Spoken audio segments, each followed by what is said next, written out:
اصل میں یوکے نے امریکہ سے بھی پہلے 1940 میں ٹیوب الوائز نامی پروجیکٹ کے تحت نیوکلیئر ہتھیاروں پر ریسرچ شروع کر دی تھی۔ اس کام میں ان کی مدد ان جرمن سائنٹسٹ نے کی جو جرمنی سے بھاگ کر آئے تھے، مگر ورلڈ وار 2 میں ریسورسز کی کمی کی وجہ سے یوکے نے اپنی ساری ریسرچ اپنے قریبی ساتھی امریکہ کے مین ہیٹن پروجیکٹ کو دے دی۔ ایسے ہی فری میں نہیں بلکہ ان کے بیچ کوئبیک نامی ایک ایگریمنٹ ہوا تھا۔ اس ایگریمنٹ کے تحت دونوں ملک یہ ٹیکنالوجی ایک دوسرے سے شیئر کریں گے، لیکن جب امریکہ نے پہلا نیوکلیئر ہتھیار کامیابی سے بنا لیا تو اس کے تیور ہی بدل گئے۔ انہوں نے یوکے سے کوئبیک ایگریمنٹ توڑ دیا اور انفارمیشن شیئر کرنے سے منع کر دیا، یعنی سیدھا دھوکہ۔ اس دھوکے نے برٹین کو مجبور کیا کہ وہ اپنا نیوکلیئر پروگرام دوبارہ شروع کرے، چونکہ وہ پہلے ہی کافی کام کر چکے تھے اور دنیا کے زیادہ تر یورینیم پر ان کا قبضہ تھا، اس لیے انہوں نے یہ کام بہت تیزی سے مکمل کیا۔ 1952 میں یوکے نے آسٹریلیا کے قریب مونٹی بیلو آئلینڈز پر اپنا پہلا نیوکلیئر ٹیسٹ کامیابی سے مکمل کیا، جس کا نام آپریشن ہریکین رکھا گیا۔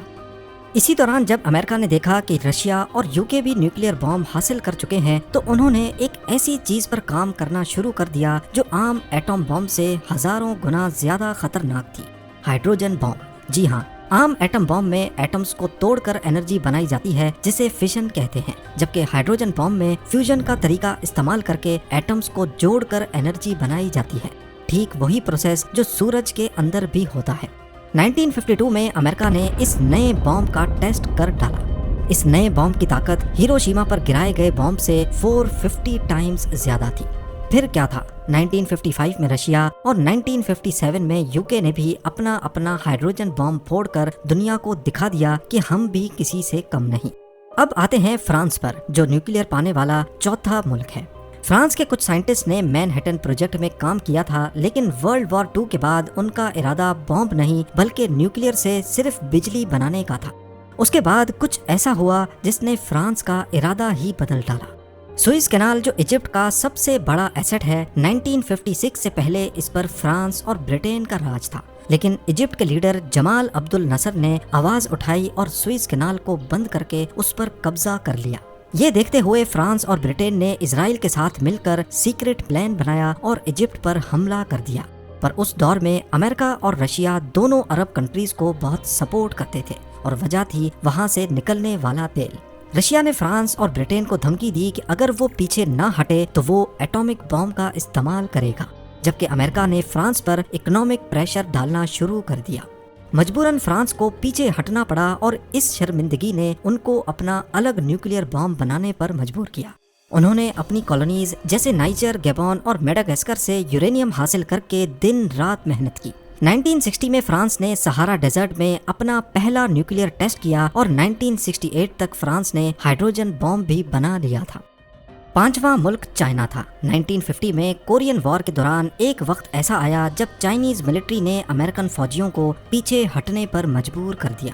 اس کے بعد امریکہ سے رہا نہیں گیا اور انہوں نے چائنا کو نیوکلیئر کی دھمکی دے ڈالی۔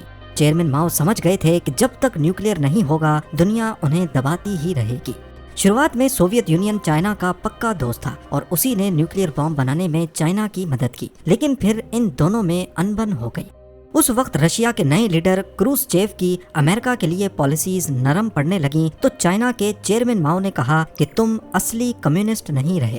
جواب میں رشیا نے اپنے سارے سائنٹسٹ واپس بلا لیے اور چائنا کے نیوکلیئر سپنے کو ادھورا چھوڑ دیا، لیکن چائنا نے اسے ایک چیلنج کے طور پر لیا اور اپنے پہاڑوں سے یورینیم ڈھونڈ نکالا۔ 1964 میں چائنا نے اپنا پہلا نیوکلیئر ٹیسٹ کیا اور اس کا نام 596 رکھا۔ یہ نام رشیا کے منہ پر ایک تماچے سے کم نہیں تھا، کیونکہ اس میں 59 1959 کو ظاہر کرتا ہے اور 6 جون کے مہینے کو، یعنی جون 1959 میں ہی رشیا نے چائنا کو اس سفر میں اکیلا چھوڑا تھا۔ چھٹا ملک اسرائیل ہے اور اس کی اسٹوری کافی انٹرسٹنگ ہے۔ اسرائیل وہ واحد ملک ہے جس نے آج تک نہ قبول کیا ہے اور نہ انکار، پر بڑے پیمانے پر یہ سمجھا جاتا ہے کہ اسرائیل کے پاس نیوکلیئر ہتھیار موجود ہیں۔ شاید یہ بات آج تک دبی رہتی اگر یہ شخص نہ ہوتا، موردیکائی ونونو۔ 1986 میں یہ اسرائیل کی نیوکلیئر فیسلٹی میں ایک ٹیکنیشین تھا اور اس نے برطانیہ کی اخباروں کے سامنے بھانڈا پھوڑ دیا۔ اس نے تمام تصویریں اور سیکرٹ ڈاکیومنٹس کی فوٹوز لیک کر دی۔ اصل میں اسرائیل جو پہلے ہی فرانس کے ساتھ نیوکلیئر مشن پر کام کر چکا تھا، عربز کے خطرے سے وہ بھی اپنا نیوکلیئر بام بنانا چاہتا تھا، لیکن امریکن پریزیڈنٹ کینیڈی اس کے سخت خلاف تھے۔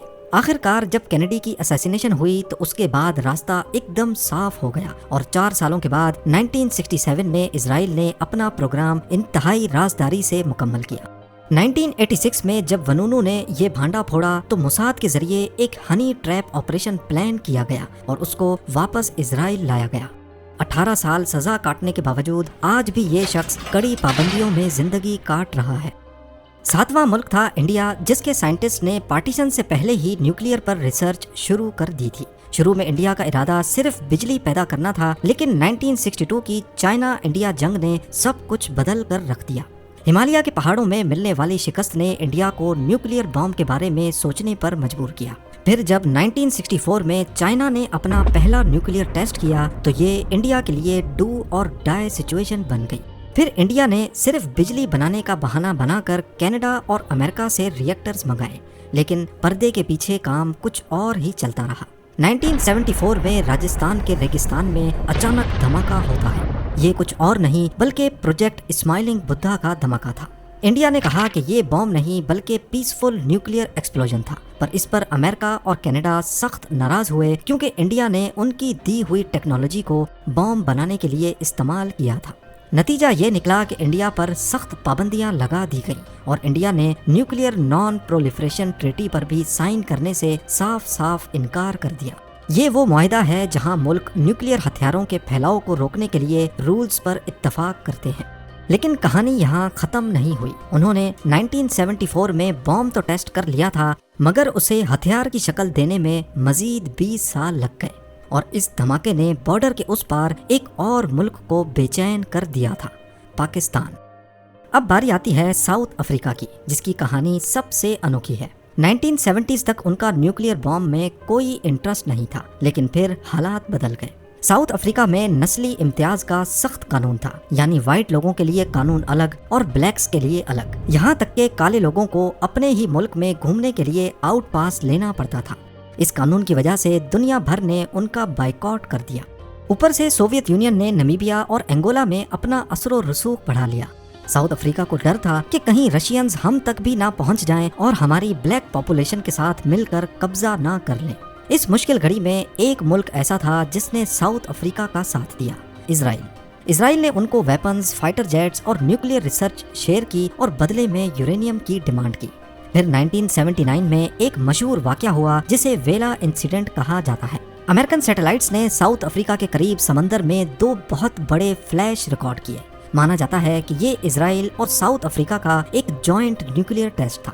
ایکسپرٹس کے مطابق اسرائیل نے ساؤتھ افریقہ کی زمین استعمال کی اور بدلے میں انہیں اپنی ریسرچ دی، لیکن 1990 میں سوویت یونین کے خاتمے کے بعد ساؤتھ افریقہ وہ پہلا ملک تھا جس نے خود اپنے نیوکلیئر ہتھیار ختم کر دیے۔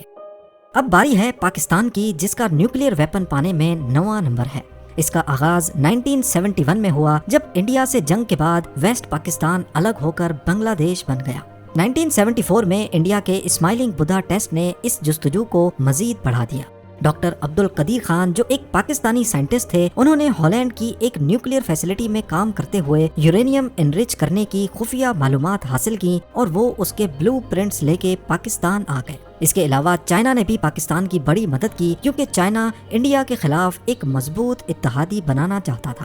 شروع میں امریکہ نے بھی پاکستان کو روکنے کی زیادہ کوشش نہیں کی، کیونکہ ایک تو وہ پاکستان کی صلاحیت کو کم سمجھ رہے تھے اور دوسرا پاکستان افغانستان میں سوویت یونین کے خلاف جنگ میں امریکہ کا اہم ساتھی تھا۔ 1998 میں جب انڈیا نے 5 نیوکلیئر دھماکے کیے تو اس کے چند ہفتوں بعد ہی پاکستان نے راس کوہ کے پہاڑوں میں اپنے انڈر گراؤنڈ ٹیسٹ کر ڈالے۔ پر کہانی یہاں ختم نہیں ہوئی۔ پاکستان پر الزام لگا کہ انہوں نے نیوکلیئر ٹیکنالوجی دوسرے ملکوں جیسا کہ ایران، لیبیا اور نارتھ کوریا کو بھی دی ہے۔ جب حالات کافی بگڑ گئے اور پاکستانی گورنمنٹ پر ڈائریکٹ الزام لگنے لگا تو 2004 میں ڈاکٹر عبد القدیر خان نے ایک ٹی وی پروگرام میں سارا ملبہ اپنے سر لے لیا۔ انہوں نے اعتراف کیا کہ یہ ٹیکنالوجی نارتھ کوریا، ایران اور لیبیا کو انہوں نے ہی فروخت کی تھی، اور اس کے بعد ان کو اگلے کئی سالوں تک ہاؤس اریسٹ میں رکھا گیا۔ پر یہاں سوال پیدا ہوتا ہے کہ ڈاکٹر عبد القدیر خان نے میلوں دور بیٹھے نارتھ کوریا کو یہ ٹیکنالوجی کیوں دی تھی؟ اس کا جواب جاننے کے لیے ہم نیوکلیئر بام بنانے والے دنیا کے سب سے آخری اور 10ویں ملک کا رخ کرتے ہیں، نارتھ کوریا۔ نارتھ کوریا کے فاؤنڈر کم il سنگ کا ماننا تھا کہ ساؤتھ کوریا اور امریکہ جیسے پرانے دشمنوں کو روکنے کے لیے نیوکلیئر ویپن بہت ضروری ہے۔ 1950s میں سوویت یونین نے ان کی نیوکلیئر سے بجلی بنانے میں کافی مدد کی، مگر بعد میں نارتھ کوریا نے سوویت یونین اور چائنا دونوں سے ویپنز بنانے کی ڈیمانڈ کرنا شروع کر دی، جس پر دونوں نے ان کا ساتھ دینے سے انکار کر دیا۔ نارتھ کوریا نے چوری چھپے اپنا الگ پروگرام بنایا، لیکن ان کو کوئی کامیابی نہیں ملی۔ 1990 میں انہوں نے نان پرولیفریشن ٹریٹی پر بھی سائن کر دیے، لیکن چوری چھپے ہتھیار بنانے کی کوشش جاری رہی۔ اس آخری کوشش میں پاکستان نے بھی ان کی کافی مدد کی۔ کچھ ماہرین کا ماننا ہے کہ پاکستان کے پاس نیوکلیئر تو آ چکا تھا، لیکن وہ میزائلز نہیں تھے جو نیوکلیئر کو انڈیا کے دور دراز شہروں تک نشانہ بنا سکے۔ دوسری طرف نارتھ کوریا کے پاس بہترین میزائلز تھے، لیکن نیوکلیئر نہیں۔ کہا جاتا ہے کہ انہوں نے پاکستان کو اپنے نو ڈونگ میزائلز کے ڈیزائنز دیے اور بدلے میں ڈاکٹر AQ خان نے انہیں یورینیم انرچ کرنے کے لیے سینٹریفیوجز کے بلو پرنٹس دیے۔ اکتوبر 2006 میں نارتھ کوریا نے اپنا پہلا ٹیسٹ کیا، جو اتنا چھوٹا تھا کہ لوگ کہنے لگے کہ شاید یہ مال فنکشن کر گیا ہے۔ لیکن 2009 میں جب کم il سنگ بیمار پڑے تو انہوں نے اپنی طاقت دکھانے کے لیے دوسرا اور پہلے سے کہیں زیادہ طاقتور دھماکہ کیا۔ یہ اتنا شدید تھا کہ ریکٹر اسکیل پر 5 میگنیٹیوڈ کا ارتھ کوئک ریکارڈ ہوا۔ یوں نارتھ کوریا نیوکس بنانے والا دنیا کا سب سے آخری ملک بن گیا۔ پر کیا یہ اس ریس کا آخری گھوڑا تھا؟ شاید نہیں۔ حالات کو دیکھتے ہوئے ایسا لگ رہا ہے کہ اب اگلا نمبر ایران کا ہوگا، مگر اسرائیل جو مڈل ایسٹ میں اکیلی نیوکلیئر پاور ہے، وہ ایران پر ہر طرف سے دباؤ ڈال رہا ہے، اور اگر ایران اس میں کامیاب ہو گیا تو سعودی عربیہ بھی پیچھے نہیں رہے گا، کیونکہ محمد بن سلمان کئی مرتبہ کہہ چکے ہیں کہ اگر ایران نے نیوکلیئر بم بنایا تو سعودی بھی پیچھے نہیں رہے گا۔ امید ہے زیم ٹی وی کی یہ ویڈیو بھی آپ لوگ بھرپور لائک اور شیئر کریں گے۔ آپ لوگوں کے پیار بھرے کامنٹس کا بے حد شکریہ۔ ملتے ہیں اگلی شاندار ویڈیو میں۔